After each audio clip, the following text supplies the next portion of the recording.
کیا کہ اگر دو چیزیں ایک فرض ایک جگہ جمع ہو جائیں کہ یہ بھی کرنا فرض ہے یہ بھی کرنا فرض ہے، اور معاملہ یہ ہو کہ ایک فرض کی ادائیگی سے دوسرے فرض کا چھوٹنا لازم آ رہا ہو، تو کیا ہم ایسا کر سکتے ہیں؟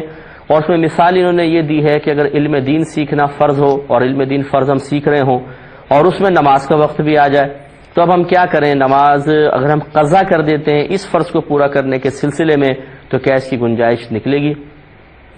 دیکھیں مسئلہ یہ ہے کہ یہ شیطانی دھوکہ ہوتا ہے بعض اوقات۔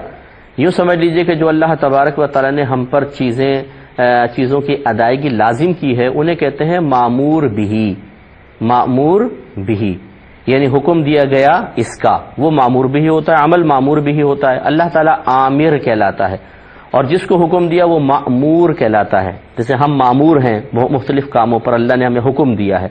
تو یہ جتنے بھی مامور بھی ہوتے ہیں یعنی اعمال ہوتے ہیں، یہ دو طرح کے ہوتے ہیں، ایک مقید ہوتا ہے اور ایک مطلق ہوتا ہے۔ مطلق کا مطلب کہ جس میں کوئی وقت کی تعیین نہیں ہوتی، جب بھی آپ اس کو کر لیں وہ ٹھیک ہے، جب بھی اس کو ادا کریں وہ بہتر ہے۔ جیسے حج ہے، یہ مطلق عن الوقت ہے، یعنی اس کے اندر کوئی وقت کی قید نہیں ہے، پوری زندگی میں جب کبھی ادا کریں گے یہ ادا ہی ہوگا۔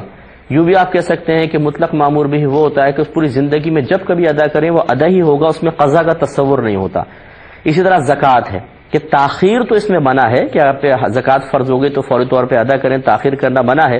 لیکن اگر آپ سے مثال کے طور پہ 2013 میں آپ پہ زکوٰۃ لازم ہوئی اور آپ 2050 میں جا کے ادا کر رہے ہیں تو یہ نہیں کہا جائے گا کہ آپ زکوٰۃ کی قضا کر رہے ہیں یہ ادا نہیں ہے۔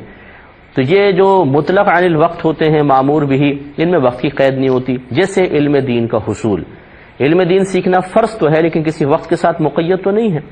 اور بعض مامور بھی ایسے ہوتے ہیں جو وقت کے ساتھ مقید ہوتے ہیں، انہیں مقید بالوقت کہتے ہیں کہ اگر اس وقت میں ادا کریں گے تو ادا ہوں گے، وقت گزار دیا تو قضا ہو جائیں گے، جیسے نماز۔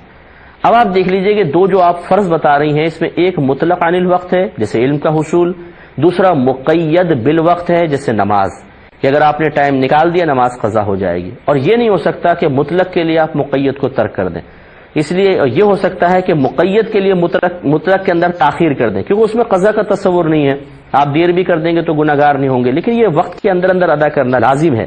لہٰذا آپ نماز کو فوقیت دیں، نماز پڑھیں، چاہے اس میں تھوڑا بہت ٹائم آپ کا نکل جائے۔ نماز پڑھنے میں کتنا وقت نکلتا ہے؟ 5 منٹ 7 منٹ۔ اگر بالفرض کوئی کلاس چل بھی رہی ہے اور آپ اجازت لے کے جا کے نماز پڑھتی ہیں، پھر آ کے اس فرض علوم کی کلاس میں بیٹھتی بھی ہیں، تو کتنا وقت نکلے گا؟ 4 منٹ 5 منٹ 6 منٹ 7 منٹ۔ اور یہ بڑی حیرت کی بات ہے کہ کوئی ایسی جگہ کہ جہاں پر آپ فرض علم سیکھ رہے ہوں اور وہ آپ کو نماز قضا کرنے کی ترغیب دے دیں یا نماز قضا کرنے پہ مجبور کریں، یہ تو بڑی حیرت انگیز بات ہے، ایسا ہو نہیں سکتا ہے۔ تو اس لیے بہرحال اگر ایسی سچویشن آ بھی جاتی ہے، فرض کر لیجئے، تو نماز اپنے وقت پہ ادا کی جائے گی، فرض علوم کے لیے بعد میں وقت نکالا جائے گا۔